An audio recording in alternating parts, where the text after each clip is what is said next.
આ 5 જગ્યાએ હંમેશા મૌન રહેવું જોઈએ. 1. જ્યારે કોઈ ઘટના કે વસ્તુનું અધૂરું જ્ઞાન હોય ત્યારે મૌન રહેવું જોઈએ, નહીં તો વ્યક્તિ હાસ્યનો વિષય બની જાય છે. 2. જ્યારે કોઈ કોઈનું ખરાબ બોલે છે ત્યારે તે નકારાત્મક વાતચીતમાં ભાગ ન લો, નહીં તો પછીથી તેઓ તમારા વિશે પણ ખરાબ બોલશે. 3. જ્યારે કોઈ તમારી લાગણીઓ અને શબ્દો સમજી શકતું નથી ત્યારે મૌન રહેવું જોઈએ. 4. જ્યારે કોઈ ગુસ્સે થાય છે અથવા તમારું અપમાન કરે છે ત્યારે મૌન રહેવું જોઈએ. ક્યારેક આમ કરવાથી પરિસ્થિતિ સુધરી શકે છે. 5. જ્યારે કોઈ પોતાનું દુઃખ કે સમસ્યા શેર કરે છે ત્યારે મૌન રહેવું જોઈએ અને તેમની વાત સાંભળવી જોઈએ.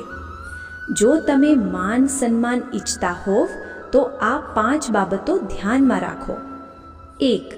સંબંધીઓ કે બીજાના ઘરે લાંબા સમય સુધી ન રહો, માન ઓછું થાય છે. 2.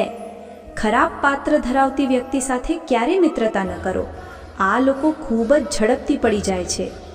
3. વ્યક્તિએ લાંબા સમય સુધી પોતાના જીવનસાથીથી દૂર ન રહેવું જોઈએ, આનાથી લગ્ન જીવન પર અસર પડે છે અને પરિવારમાં ઘણી સમસ્યાઓ ઊભી થાય છે. 4. વારંવાર કોઈના ઘરે ન જાઓ, નહીં તો તમારું માન ઓછું થઈ જશે. 5.